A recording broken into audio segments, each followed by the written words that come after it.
है ना, तो एग्जाम में सीधे सीधे मार्क्स जाएंगे। बिल्कुल सही, और इसीलिए आज हम लेकर आए हैं एनसीईआरटी का पूरा निचोड़। इसमें कॉन्सेप्ट्स भी हैं, वो सवाल भी हैं जो एग्जाम में फंसाते हैं, और हाँ, जरूरी एमसीक्यूज भी। तो आज का हमारा मिशन क्या है? हम पृथ्वी की गतियों से शुरू करेंगे और भूगोल पढ़ाने के तरीकों तक इन 6 जरूरी एरियाज को कवर करने वाले हैं। और ये वो टॉपिक्स हैं जहां से सवाल पक्का बनते ही बनते हैं, तो पूरा ध्यान यहीं रखिएगा। ओके, तो शुरू करते हैं।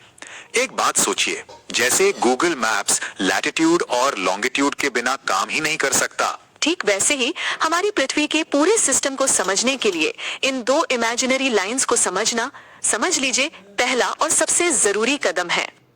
तो एनसीईआरटी क्या कहता है? लैटिट्यूड यानी अक्षांश ग्लोब पर बनी वो लेटी हुई हॉरिजॉन्टल लाइंस हैं, जो ये तय करती हैं कि पृथ्वी पर कहां कितनी गर्मी पड़ेगी, मतलब ये हीट जोन्स बनाती हैं। और सबसे जरूरी बात जो एग्जाम में पूछी जाती है वो ये कि इन 2 लाइंस के बीच की दूरी हमेशा हर जगह एक जैसी रहती है। कितनी? लगभग 111 किलोमीटर। तो चलिए अभी जो सीखा उसे टेस्ट करते हैं एक बहुत ही कॉमन सवाल से। सवाल स्क्रीन पर है, 2 अक्षांश रेखाओं के बीच की दूरी कैसी होती है? ऑप्शंस हैं, ए बदलती रहती है, बी ध्रुवों पर जाकर 0 हो जाती है, सी हमेशा एक समान रहती है, या डी सिर्फ इक्वेटर पर होती है। वीडियो को पॉज कीजिए और अपना जवाब फटाफट कमेंट्स में लिखिए। देखते हैं किसे याद है। चलिए, तो सही जवाब है ऑप्शन सी, हमेशा समान रहती है। और इसे हमेशा के लिए याद रखने की एक बहुत ही स्मार्ट ट्रिक है। लैटिट्यूड को याद रखिए लैडर से, मतलब सीढ़ी। जैसे सीढ़ी के डंडे हमेशा बराबर दूरी पर होते ना, वैसे ही लैटिट्यूड लाइंस भी हमेशा बराबर दूरी पर होती हैं। सिंपल। ठीक है, लैटिट्यूड हो गया। अब आते हैं लॉन्गिट्यूड पर, यानी देशांतर। ये हैं ग्लोब पर बनी खड़ी रेखाएं, वर्टिकल लाइंस। और इनका काम क्या है? इनका काम है टाइम तय करना, मतलब ये टाइम जोन्स बनाती हैं। और यहाँ एक गोल्डन फॉर्मूला है जो रट लेना है। 1 डिग्री लॉन्गिट्यूड का मतलब है 4 मिनट का फर्क। ये कैलकुलेशन एग्जाम में सीधे सीधे काम आती है। तो चलिए, इसी फॉर्मूले पर बेस्ड एक बहुत ही जरूरी सवाल। भारत का जो स्टैंडर्ड टाइम है IST, वो GMT से कितना आगे है? ऑप्शंस आपकी स्क्रीन पर हैं। 4.5 घंटे, 5 घंटे, 5.5 घंटे या फिर 6 घंटे। सोचिए, एक छोटा सा हिंट देता हूं। भारत का स्टैंडर्ड मेरिडियन 82.5 डिग्री ईस्ट पर है। अब लगाइए फॉर्मूला और जल्दी से अपना जवाब कमेंट कीजिए। बिल्कुल सही, करेक्ट आंसर है सी, 5 घंटे 30 मिनट।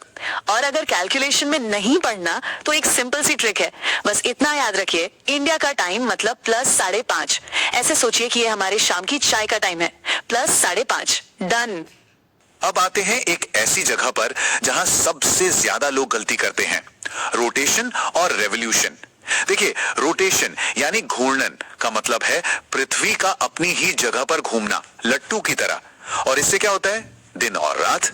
और रेवोल्यूशन यानी परिक्रमण का मतलब है पृथ्वी का सूरज के चारों ओर एक चक्कर पूरा करना। और इसी से बदलते हैं मौसम। साल भर जो सीजन बदलते हैं वो रेवोल्यूशन की वजह से है। तो फिर एक सीधा सा सवाल, दिन और रात होने की वजह क्या है? ऑप्शंस हैं, ए रेवोल्यूशन, बी रोटेशन, सी पृथ्वी का झुकाव, या डी ऑर्बिट। अरे इसका जवाब तो आप सबको पता होना ही चाहिए। जल्दी से लिखिए कमेंट्स में। बहुत बढ़िया। अब जमीन से थोड़ा ऊपर उठते हैं और चलते हैं हमारे वायुमंडल की परतों को समझने। ये सीटेट का एक और फेवरेट टॉपिक है। मान के चलिए, यहाँ से एक सवाल तो पक्का है। तो चलिए सबसे नीचे से शुरू करते हैं। पहली लेयर जो हमारे सबसे करीब है वो है ट्रोपोस्फेयर, यानी क्षोभ मंडल। मौसम की सारी गड़बड़, मेरा मतलब है बादल, बारिश, तूफान, सब कुछ यहीं होता है। इसके ऊपर है स्ट्रेटोस्फेयर, यानी समताप मंडल। ये एकदम शांत इलाका है, इसीलिए सारे जेट प्लेन यहीं उड़ना पसंद करते हैं। और हाँ, हमारी प्रोटेक्शन शील्ड ओजोन लेयर भी यहीं है। इसके बाद आता है मेसोस्फियर, यानी मध्यमंडल। ये वो जगह है जहां बाहर से आने वाले उल्कापिंड मतलब मीटियोर्स जलकर खत्म हो जाते हैं। और फिर इसके ऊपर आती हैं बाहरी परतें, थर्मोस्फियर और एक्सोस्फियर। तो अभी अभी हमने इसकी बात की है। सवाल यह है कि उल्कापिंड वायुमंडल की किस परत में आकर जलते हैं? आपके ऑप्शंस हैं ट्रोपोस्फियर, स्ट्रेटोस्फियर, मेसोस्फियर या आयनोस्फियर। अपना जवाब लॉक कीजिए। ये सवाल इतनी बार पूछा गया है कि क्या बताऊं। और इसका सही जवाब है ऑप्शन सी, मीजोस्फीयर। और इसकी ट्रिक तो जबरदस्त है। बस इतना याद रखें, एम से मेसो और एम से ही meteor. M for meso, M for meteor. Connection बन गया, अब आप इसे कभी नहीं भूलेंगे। चलिए अब जरा भारत की बात करते हैं। देखिए, यहाँ का भूगोल सिर्फ नक्शों और पहाड़ों तक ही नहीं है, ये सीधे सीधे लोगों की जिंदगी, उनकी रोजी रोटी और सोशल जस्टिस से जुड़ा हुआ है। तो इस सेक्शन में हम देखेंगे कि मैप पढ़ते वक्त क्या गलतियां होती हैं और कुछ ऐसे आंकड़ों को भी समझेंगे जो जमीनी हकीकत बताते हैं। फिजिकल मैप्स पर कलर्स को पहचानना बहुत जरूरी है। ये तो हम सब जानते हैं कि नीला मतलब पानी, हरा मतलब मैदान और भूरा मतलब पहाड़। लेकिन एग्जामिनर आपको फंसाता है पठार यानी प्लेटो में। ज्यादातर लोग सोचते हैं कि ये भी भूरे रंग का होगा, पर नहीं। याद रखिए, पठार को हमेशा पीले रंग से दिखाया जाता है। अब नक्शे पर जो हरे भरे मैदान दिखते हैं, उनके पीछे की कहानी भी समझनी जरूरी है। ये आंकड़ा देखिए, 80%। NCERT हमें बताता है कि भारत में 80% किसान मार्जिनल फार्मर्स हैं, यानी सीमांत किसान। मतलब उनके पास इतनी कम जमीन है कि उससे गुजारा करना भी मुश्किल है। ये एक आंकड़ा ही भूगोल को हमारी सामाजिक सच्चाई से जोड़ देता है। ठीक वैसे ही जैसे NCERT में तवा मत्स्य संघ का एक उदाहरण दिया है, जो ये दिखाता है कि कैसे आम लोग अपने हक के लिए, अपनी आजीविका के लिए एक साथ आते हैं और सहकारी समितियां बनाते हैं। चलिए अब आते हैं SST के उस हिस्से पर जिससे बहुत लोग डरते हैं, पेडागॉजी। यहाँ एक सिंपल सा नियम है, स्टूडेंट की तरह नहीं, एक टीचर की तरह सोचिए। बिल्कुल, यहाँ ये नहीं देखा जाता कि आपको कितना आता है, बल्कि ये देखा जाता है कि आप बच्चों को सिखाएंगे कैसे। पेडागॉजी के सवालों को सॉल्व करने का ये एक अचूक तरीका है। हमेशा पॉजिटिव कीवर्ड्स वाले ऑप्शन को चुनिए, जैसे कि फील्ड ट्रिप यानी बच्चों को बाहर ले जाना, लोकल से ग्लोबल की तरफ जाना या क्रिटिकल थिंकिंग को बढ़ावा देना। और उन ऑप्शन से हमेशा दूर रहिए जिनमें नेगेटिव कीवर्ड्स हो, जैसे रटना, सिर्फ किताब से पढ़ाना या बस डेफिनेशन याद करवा देना। ये हमेशा गलत होते हैं।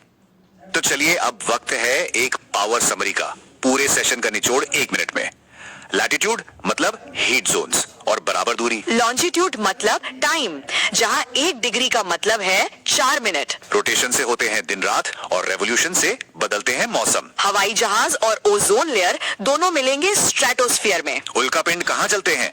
मेसोस्फीयर में। मैप पर पठार का रंग होता है पीला। और पेडागॉजी का फोकस हमेशा रहेगा फील्ड ट्रिप्स और क्रिटिकल थिंकिंग पर। तो एक बात हमेशा याद रखिए, जो आज सीखा है वही कल सिलेक्शन दिलाएगा। अगर इस मास्टर रिवीजन से आपको मदद मिली तो इस मेहनत को अपने दोस्तों तक भी पहुंचाइए।